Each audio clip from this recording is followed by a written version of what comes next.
जिस क्षण आप खुद को समझाने के लिए अपना मुंह खोलते हैं, उसी क्षण आप हार चुके होते हैं। इसकी तस्वीर बनाएं। आरोप लग गया। डिनर पार्टी में किया गया एक अप्रत्यक्ष कटाक्ष। संगीत के क्षेत्र में आपकी योग्यता पर सवाल उठाना। एक प्रेमी जो आपके शब्दों को तोड़ मरोड़ कर पेश कर रहा है। आपको अपनी छाती में गर्मी महसूस होने लगती है। संगीत के कारण कोर्टिसोल का स्तर बढ़ जाता है। आपका दिमाग चीखता है कि आपको गलत समझा जा रहा है, कि सच्चाई को तोड़ मरोड़ कर पेश किया जा रहा है, कि आपको तुरंत स्थिति को सुधारना होगा। तो आप बोलते हैं, आप स्पष्ट करते हैं, आप न्याय संगत ठहराते हैं, आप संदर्भ प्रदान करते हैं, और ठीक उसी क्षण आप उन्हें अपना गला सौंप देते हैं, क्योंकि दुनिया आपके शब्दों की सच्चाई के आधार पर आपका मूल्यांकन नहीं करती। ये आपके बोलने के बेताब अंदाज से आपका आकलन करता है। जो समझाता है वही समर्पण करता है। जो व्यक्ति बचाव करता है वो दूसरे व्यक्ति के आधार पर उनका न्याय करने के अधिकार को स्वीकार करता है।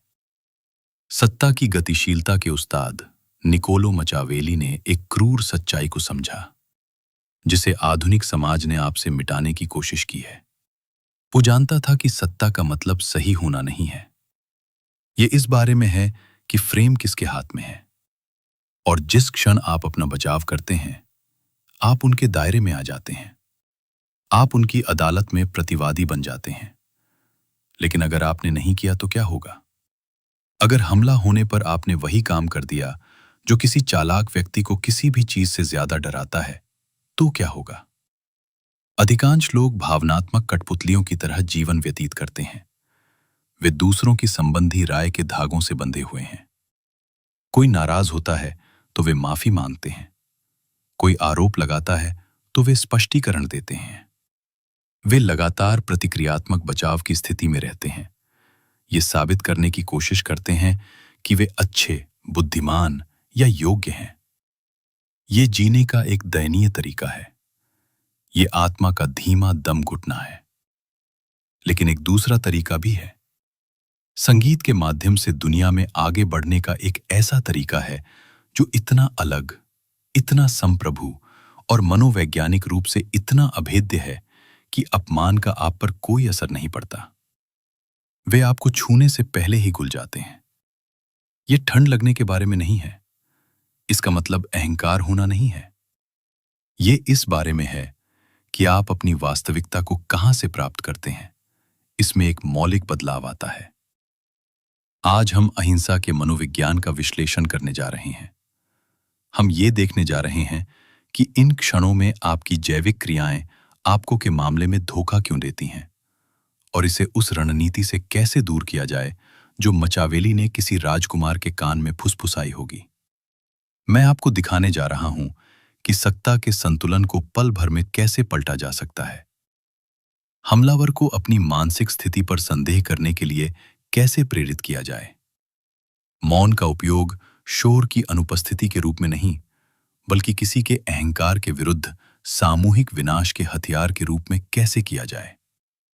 लेकिन सावधान रहें, इसके लिए आपको अपने उस हिस्से को खत्म करना होगा जिसे आप बचपन से ही पोषित करते आ रहे हैं। आपका वो हिस्सा जो समझे जाने की गुहार लगाता है। आपका वो हिस्सा जिसे अनुमति की आवश्यकता होती है। अगर आप उस जरूरत को खत्म कर सकते हैं तो आप खतरनाक बन जाते हैं। आप अछूत बन जाते हैं। चलो शुरू करें। तो आप ऐसा क्यों करते हैं? जब कोई आपको चुनौती देता है तो आपकी पहली प्रवृत्ति अपनी निर्दोषता का सबूत पेश करने की क्यों होती है? इसकी शुरुआत बचपन में होती है। उस समय को याद करें जब आप 5 साल के थे और किसी माता पिता या शिक्षक ने आप पर किसी बात का आरोप लगाया था। सजा से बचने का एकमात्र तरीका क्या था? स्पष्टीकरण। मैंने इसे नहीं तोड़ा, ये गिर गया। मैंने उसे नहीं मारा, उसने सबसे पहले मुझ पर प्रहार किया। आपने सीखा कि अधिकार प्राप्त व्यक्तियों के पास निर्णय लेने की शक्ति होती है। और आपने ये सीखा कि आपका अस्तित्व इस बात पर निर्भर करता है कि आप उस अधिकारी को यह विश्वास दिलाएं कि आप अच्छे हैं। समस्या ये है कि आप बड़े हो गए, लेकिन आपकी मानसिकता नहीं बदली। आप दुनिया भर में घूमते हुए हर उस व्यक्ति पर अपनी उस आधिकारिक छवि को प्रतिबिंबित कर रहे हैं जिससे आप मिलते हैं। आपका बॉस, आपका साथी, इंटरनेट पर अजनबी, यहां तक कि आपके दुश्मन भी। जब आप किसी के खिलाफ अपना बचाव करते हैं, तो आप अवचेतन रूप से कह रहे होते हैं, आप न्यायाधीश हैं, मैं बच्चा हूं। कृपया मेरी विनती स्वीकार करें ताकि मैं फिर से सुरक्षित महसूस कर सकूं। इसमें कमजोरी की बू आ रही है। और मनुष्य संगीत के प्रति हमारी आदिम प्रवृत्ति के कारण समर्पण की उस गंध को 1 मील दूर से ही पहचान सकते हैं। माचवेली ने लिखा था, प्यार किए जाने की तुलना में भयभीत होना कहीं अधिक सुरक्षित है। अब इसे आधुनिक सामाजिक गतिशीलता के संदर्भ में अनुवादित करें। समझे जाने की तुलना में सम्मानित होना कहीं अधिक सुरक्षित है। जब आप बचाव करने में जल्दबाजी करते हैं, तो आप सम्मान पाने की बजाय समझने को प्राथमिकता दे रहे होते हैं। आप कह रहे हैं, कृपया मुझे समझिए, कृपया मेरे इरादे को देखिए। लेकिन राजा किसान को अपने फरमान की व्याख्या नहीं करता। एक शेर हिरन को अपने शिकार के बारे में नहीं बताता। जैसे ही आप इधर उधर की बातें करने लगते हैं, कारण बताने लगते हैं, पाठ दिखाने लगते हैं, अपनी बात साबित करने के लिए पिछली घटनाओं का जिक्र करने लगते हैं, तो आपने ये संकेत दे दिया है कि आपकी आंतरिक स्थिरता उनकी सहमति पर निर्भर करती है। आपने उन्हें अपने घर की चाबी दे दी है, और एक बार जब उन्हें वो चाबी मिल जाती है, तो वे जब चाहें उस जगह को तहस नहस कर सकते हैं। ये स्वयं को सही ठहराने के जाल का परिणाम है। आपको लगता है कि अगर आप संगीत को पर्याप्त स्पष्ट रूप से समझा देंगे, तो वे कहेंगे, ओह, अब मुझे समझ आ गया, आप सही हैं, मैं गलत था। ऐसा वास्तव में कितनी बार होता है? लगभग कभी नहीं, क्योंकि हमला कभी तथ्यों पर आधारित नहीं था, ये शक्ति के बारे में था। उन्होंने आप पर आरोप इसलिए नहीं लगाया क्योंकि वे सच्चाई जानना चाहते थे। उन्होंने आप पर आरोप लगाया ताकि ये देखा जा सके कि आप उछलेंगे या नहीं, और आप उछल पड़े। अछूत बनने का पहला कदम ये समझना है कि अदालत का कोई अस्तित्व नहीं है। यहां कोई न्यायाधीश नहीं है, यहां कोई जूरी नहीं है। यहां सिर्फ आप हैं और वास्तविकता के प्रति आपकी धारणा है। जब आप दूसरों को न्यायाधीशों की तरह मानना बंद कर देते हैं, तो उनके आरोप सजा की तरह लगना बंद हो जाते हैं। वे राय की तरह लगने लगते हैं, और राय तो बस शोर मचाती हैं। तो अगर आप छलांग नहीं लगाते हैं तो क्या होता है? इस परिदृश्य की कल्पना कीजिए। कोई आप पर शब्दों का तीखा प्रहार करता है। आप इस समय बेहद स्वार्थी व्यवहार कर रहे हैं। पुराने समय में आप कहते, नहीं, मैं ऐसा नहीं हूं। मैंने कल आपके लिए X, Y और Z किया था। मैं बस थका हुआ हूं, रक्षात्मक हूं, कमजोर हूं और प्रतिक्रियाशील हूं। अब मैकावली के दृष्टिकोण की कल्पना कीजिए। वे कहते हैं, तुम अभी बेहद स्वार्थी हो रहे हो।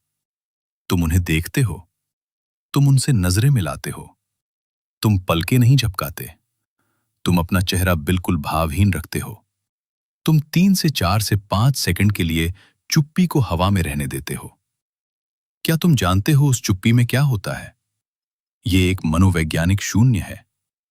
संघर्ष के दौरान मानव मस्तिष्क चुप्पी से भयभीत होता है। ये सामाजिक ताने बाने में दरार का संकेत देता है।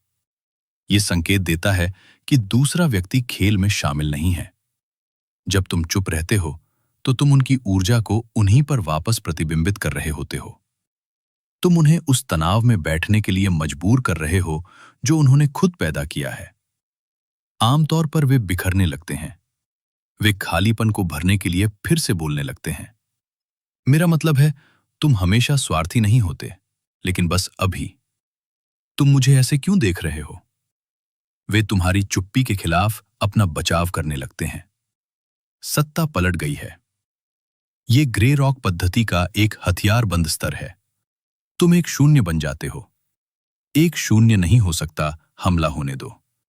तुम कोहरे को मुक्का नहीं मार सकते, तुम पानी को काट नहीं सकते। बचाव का प्रतिरोध न करके तुम उनके हमले को अपने आर पार कर देते हो और उन्हें असंतुलित कर देते हो।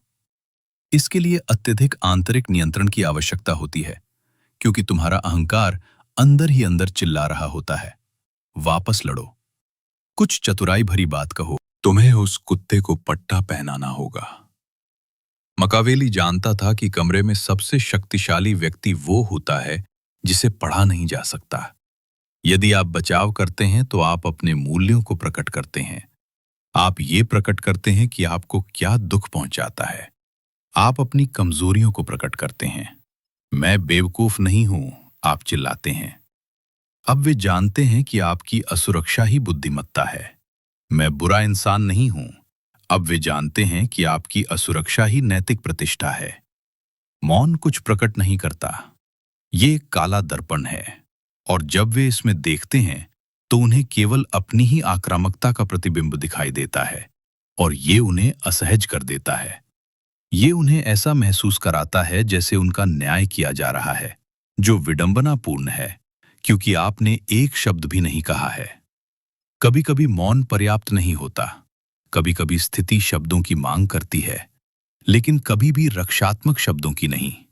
यदि आपको बोलना ही है तो आप कभी भी बल के विरुद्ध धक्का नहीं देते, आप उसे खींचते हैं। आप बातचीत की इकिरो का उपयोग करते हैं। डार्क साइकोलॉजी में एक अवधारणा है जिसे सहमत होना और बढ़ाना कहा जाता है। ये हमलावर में संज्ञानात्मक असंगति की स्थिति पैदा करता है। यदि कोई आप पर किसी बेतुके आरोप लगाता है और अपना बचाव करने से वो बेतुकापन और पुख्ता हो जाता है, इससे लगता है कि आरोप इतना गंभीर है कि जवाब देना जरूरी है। इसके बजाय आप उस पर जोर देते हैं। आप उसे इतना बड़ा चढ़ाकर पेश करते हैं कि वो एक मजाक बन जाता है। हमलावर, आप पैसे के प्रति इतने जुनूनी हैं, आप लालची हैं। बचाव करते हुए, आप, नहीं, मैं नहीं हूं, मैं बस अपने परिवार का पालन पोषण करना चाहता हूं। उबाऊ, अनुमान लगाने योग्य, कमजोर। मकावेलियन, आपने मुझे पकड़ लिया। मैं वास्तव में हर मंगलवार को स्क्रूज मैकडक की तरह सोने के सिक्कों से भरे एक तिजोरी में तैरता हूं। ये मेरी पीठ के लिए बहुत बुरा है। आप इसे सपाट चेहरे या हल्की सी मुस्कुराहट के साथ कहते हैं। आपने यहां क्या किया है? आप अपमानित होने से इनकार करते हैं। आपने साबित कर दिया कि आप इस विषय को लेकर असुरक्षित नहीं हैं। आपने उनके गंभीर हमले को मजाक में बदल दिया। आपने ये स्थापित कर दिया कि वास्तविकता को आप गढ़ रहे हैं, न कि वे। इससे हमलावर की शक्ति छीन ली जाती है, उनके हथियार का। वे आपको चोट पहुंचाना चाहते थे। इसके बजाय आपने उनका चाकू छीन लिया और उससे सेब छीलना शुरू कर दिया। ये मनोरंजक महारत का संकेत देता है। मनोरंजक महारत उच्च स्थिति की सर्वोच्च अवस्था है। ये एक माता पिता का रवैया है जो एक छोटे बच्चे को नखरे करते हुए देख रहे हैं। आप बच्चे पर गुस्सा नहीं करते। आप बच्चे से बहस नहीं करते। आप नाटक से आनंदित होते हैं क्योंकि आप जानते हैं कि आप सुरक्षित हैं। जब आप अपना बचाव करते हैं तो आप फर्श पर लेट जाते हैं और बच्चे के साथ चिल्लाते हैं, ऐसा मत करो, खड़े हो जाओ, नीचे देखो, मुस्कुराओ। रॉबर्ट ग्रीन ने 45 लॉज ऑफ पावर में नियम 25 खुद को फिर से बनाओ के बारे में बात की है। इसका एक हिस्सा उस पहचान को अस्वीकार करना है जिसे दूसरे आप पर थोपने की कोशिश करते हैं। जब वे आपको लेबल करते हैं तो वे आपको एक बॉक्स में डालने की कोशिश कर रहे होते हैं। यदि आप बॉक्स से लड़ते हैं तो भी आप बॉक्स के साथ बातचीत कर रहे होते हैं। यदि आप बॉक्स का मजाक उड़ाते हैं तो आप उसे भंग कर देते हैं। आप अहंकारी हैं। मुझे पसंद है ये शब्द आकर्षक रूप से आत्मविश्वासी, लेकिन निश्चित है। आपको अपने सिवा किसी और की परवाह नहीं है। मैं इस पर काम कर रहा हूं। अगले साल मैं आपको उन लोगों की सूची में शामिल करूंगा जिनकी मुझे परवाह है।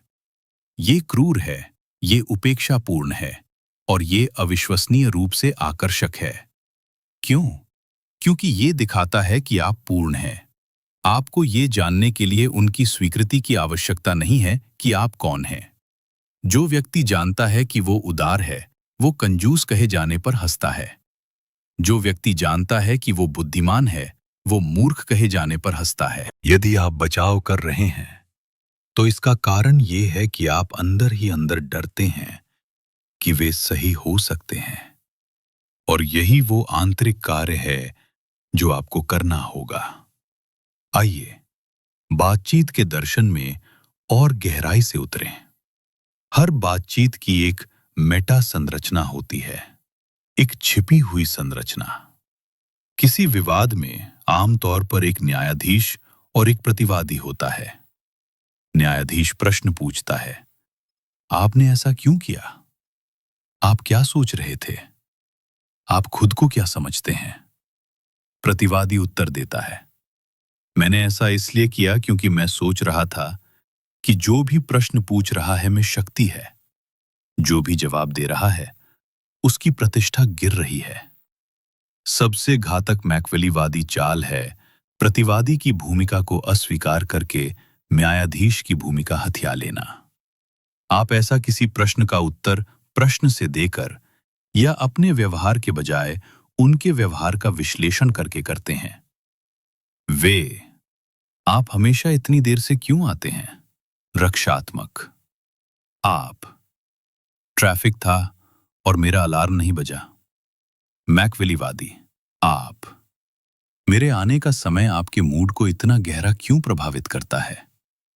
बूम, क्या आप बदलाव देख रहे हैं? अचानक, हम घड़ी की बात नहीं कर रहे हैं, हम उनकी भावनात्मक स्थिरता की बात कर रहे हैं, हम उनकी प्रतिक्रिया की बात कर रहे हैं। आपने फिर से उन पर ध्यान केंद्रित कर दिया है। आप हास्यास्पद हो रहे हैं। मैकियावेलीवादी, आपको अपनी बात मनवाने के लिए इस तरह के लेबल का उपयोग करने की आवश्यकता क्यों महसूस होती है? आप उनका वास्तविक समय में मनोविश्लेषण कर रहे हैं। ये एक जोड़ तोड़ करने वाले के लिए क्रोधदायी है। वे चाहते हैं कि आप आपका पिछला पैर, इसके बजाय आप उनके चारों ओर घूम रहे हैं, उन्हें एक जार में रखे नमूने की तरह देख रहे हैं। यह दिलचस्प है कि आप इसे इस तरह से देखते हैं। क्या ऐसा कहने से आपको अच्छा लगता है? आप इसमें बहुत रुचि रखते हुए प्रतीत होते हैं। ये वाक्यांश ढाल हैं। वे दूसरे व्यक्ति के मुंह से निकलने वाली ध्वनि को स्वीकार करते हैं, लेकिन वे उसकी सामग्री को स्वीकार नहीं करते। ये एक सीमा है, एक शाब्दिक बल क्षेत्र है। आप कह रहे हैं कि ये आपकी बात है, मेरी नहीं। इसे अपने पास रखो। ये सिर्फ एक तकनीक नहीं है, ये एक आध्यात्मिक दृष्टिकोण है। ये इस बात का एहसास है कि दूसरे लोग आपके बारे में क्या सोचते हैं, इससे आपका कोई लेना देना नहीं है। उनका गुस्सा उनकी समस्या है, उनकी निराशा को संभालना उनकी जिम्मेदारी है। जब आप बचाव करते हैं, तो आप उनके भावनात्मक बोझ को अपने ऊपर लेने की कोशिश कर रहे होते हैं। आप उनकी भावनाओं को ठीक करने की कोशिश कर रहे होते हैं। इसे बंद करो। उन्हें अपना बोझ खुद उठाने दो। अब विरोधाभास की बात करें तो कभी-कभी सबसे आक्रामक, रक्षात्मक, शक्ति पलटने वाला कदम जो आप उठा सकते हैं, वो है सहमत तो हो जाओ, लेकिन उस तरह से नहीं जैसा तुम सोचते हो। ये समर्पण की सहमति नहीं है, ये तो खाई की सहमति है। कल्पना करो कि कोई तुम पर चिल्ला रहा है। वे तुम्हारी कमियां गिना रहे हैं। वे झगड़ा भड़काने की कोशिश कर रहे हैं। तुम उनकी आंखों में देखते हो और शांत भाव से कहते हो, तुम सही हो। और फिर तुम बोलना बंद कर देते हो। तुम सही हो, मैं कभी-कभी मुश्किल हो जाता हूं। तुम सही हो, मैंने वो गलती की। ये धुंध को दबाने की तकनीक है। जब तुम कोहरे में पत्थर फेंकते हो तो क्या होता है? कुछ नहीं। न कोई धमक, न कोई उछाल। वो बस गायब हो जाता है। जब तुम किसी हमलावर से सहमत होते हो तो तुम उसकी गति छीन लेते हो। वे एक दरवाजे पर धक्का दे रहे हैं, ये उम्मीद करते हुए कि वो बंद होगा। जब तुम दरवाजा खोलते हो तो वे मुंह के बल गिर पड़ते हैं। वे झगड़ा चाहते हैं। वे प्रतिरोध चाहते हैं। प्रतिरोध उनके गुस्से को वैधता देता है। सहमति उसे शांत कर देती है। लेकिन यहां एक सूक्ष्म अंतर है। तुम्हें उनके कथन में निहित सत्य से सहमत होना होगा, बिना उस शर्म को स्वीकार किए जो वे उससे जोड़ने की कोशिश कर रहे हैं। गलती स्वीकार करने और चरित्र हनन को स्वीकार करने में अंतर होता है। आपने इस रिपोर्ट में गड़बड़ी की है। आप अक्षम हैं। बचाव। मैं अक्षम नहीं हूं। डेटा गलत था। शक्ति प्रदर्शन। आप सही हैं। रिपोर्ट में त्रुटियां हैं। मैं इसे ठीक कर दूंगा। ध्यान दीजिए कि क्या छूट गया। आपने अक्षमता वाले हिस्से पर ध्यान नहीं दिया। आपने अपमान को नजरअंदाज किया और तथ्य को स्वीकार किया। आपने अपने कार्य की जिम्मेदारी ली, लेकिन अपनी पहचान नहीं। ये अत्यधिक आत्मविश्वास का संकेत है। केवल वही व्यक्ति जो अपनी क्षमता में आश्वस्त है, इतनी आसानी से गलती स्वीकार कर सकता है।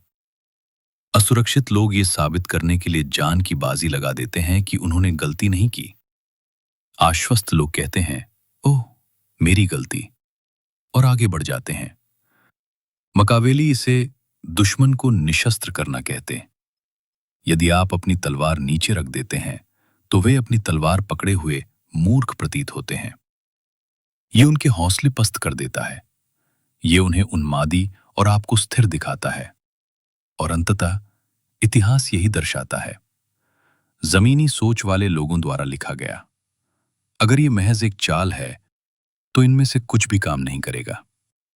अगर आप इन पंक्तियों का इस्तेमाल कर रहे हैं, लेकिन आपकी आवाज कांप रही है, या आपकी आंखें इधर उधर भटक रही हैं, या आपकी ऊर्जा चीख रही है कि कृपया मुझे पसंद करो, तो ये असफल हो जाएगा। Dark psychology. 20% शब्द और 80% गैर मौखिक ढांचा है। आपको मौन को सहारा देने के लिए आंतरिक संरचना बनानी होगी। यह हमें वापस परछाई की ओर ले जाता है। जब वे आप पर हमला करते हैं, तो दर्द क्यों होता है? क्योंकि वे एक ऐसे घाव को छू रहे हैं जो पहले से ही मौजूद है। अगर मैं आपसे कहूं कि आपकी त्वचा हरी है, तो आप नाराज नहीं होंगे। आप सोचेंगे कि मैं पागल हूं। आप अपना ब्लैक्स नहीं करेंगे। आप हंसेंगे। लेकिन अगर मैं आपसे कहूं कि आप असफल हैं और आप अपना बचाव करते हैं, तो ऐसा इसलिए है क्योंकि आपके भीतर का एक हिस्सा संदेह करता है कि मैं सही हो सकता हूं। अंतिम बचाव कोई मौखिक तकनीक नहीं है। ये आत्मज्ञान है। ये अपने ही अंधेरे में देखना, अपनी कमियों को स्वीकार करना और अपनी अपनी ही परछाई। जब आप जानते हैं कि आप स्वार्थी हो सकते हैं और कोई आपको स्वार्थी कहता है, तो आप कहते हैं, हाँ, कभी कभी। जब आप जानते हैं कि आप क्रूरता कर सकते हैं और कोई आपको क्रूर कहता है, तो आप कहते हैं, मैं हो सकता हूं। आप उस व्यक्ति को शर्मिंदा नहीं कर सकते जिसने खुद को स्वीकार कर लिया है। आप उस महिला को बेनकाब नहीं कर सकते जिसके पास छिपाने के लिए कुछ भी नहीं बचा है। अछूत होने का यही अर्थ है। इसका अर्थ है कि आपने अपने उन हिस्सों को आत्मसात कर लिया है जिनका उपयोग दूसरे आपके खिलाफ करने की कोशिश करते हैं। आप पारदर्शी हो जाते हैं। प्रकाश आर पार हो जाता है। तीर आर पार हो जाते हैं। आप अब कोई किला नहीं है जिसे बचाव की आवश्यकता हो। आप हवा हैं। तो चुनौती ये है, अगले 7 दिनों तक आप एक खेल खेलने जा रहे हैं। इस खेल का नाम है कोई बचाव नहीं। चाहे कुछ भी हो जाए, आरोप कितना भी छोटा क्यों ना हो, आपको खुद को समझाने की मनाही है। अगर आप देर से आते हैं, तो कहें, मैं देर से आया हूं। कारण न बताएं। अगर आप कॉफी गिरा देते हैं, तो कहें, मैंने कॉफी गिरा दी। किसी को दोष न दें। कप। अगर कोई आपको गलत समझता है, तो उन्हें गलत समझने दें। उस बेचैनी की आग में बैठ जाएं। इसे ठीक करने, उनकी धारणा को संभालने, अच्छा इंसान बनने की तीव्र इच्छा महसूस करें और उस इच्छा को राख में जलने दें। अपने आसपास के लोगों पर नजर रखें। देखें कि जब आप खेल खेलना बंद कर देते हैं, तो वे कैसे प्रतिक्रिया करते हैं। आप भ्रम, फिर सम्मान, फिर एक अजीब तरह का आकर्षण देखेंगे, क्योंकि लोग निश्चितता की ओर आकर्षित होते हैं और निश्चितता का इससे जोरदार संकेत कोई नहीं दे सकता जितना कि वो व्यक्ति जिसे अपने अस्तित्व का कारण बताने की आवश्यकता नहीं है। आप अपनी ऊर्जा को पुनः प्राप्त कर रहे हैं। आप अपनी आत्मा में मौजूद कमियों को दूर कर रहे हैं। आप बच्चे की भूमिका से बाहर निकलकर संप्रभु की भूमिका में कदम रख रहे हैं। दुनिया आपको पीछे खींचने की कोशिश करेगी। ये आपको लुभाने की कोशिश करेगी। इसे प्रतिक्रिया पसंद है। इसे कोई प्रतिक्रिया न दें। अपना रहस्य बनाए रखें। अपनी शक्ति बनाए रखें। अपनी चुप्पी बनाए रखें। अगर ये दर्शन आपके मन के गहरे अंधकारमय हिस्से से मेल खाता है तो अगर आप दूसरों के लिए प्रदर्शन करते करते थक गए हैं तो आप जानते हैं कि क्या करना है। सब्सक्राइब करें, लेकिन इसलिए नहीं कि मैंने आपसे कहा है। सब्सक्राइब करें क्योंकि आप शिकारियों की दुनिया में शिकार जानवर बनकर थक चुके हैं।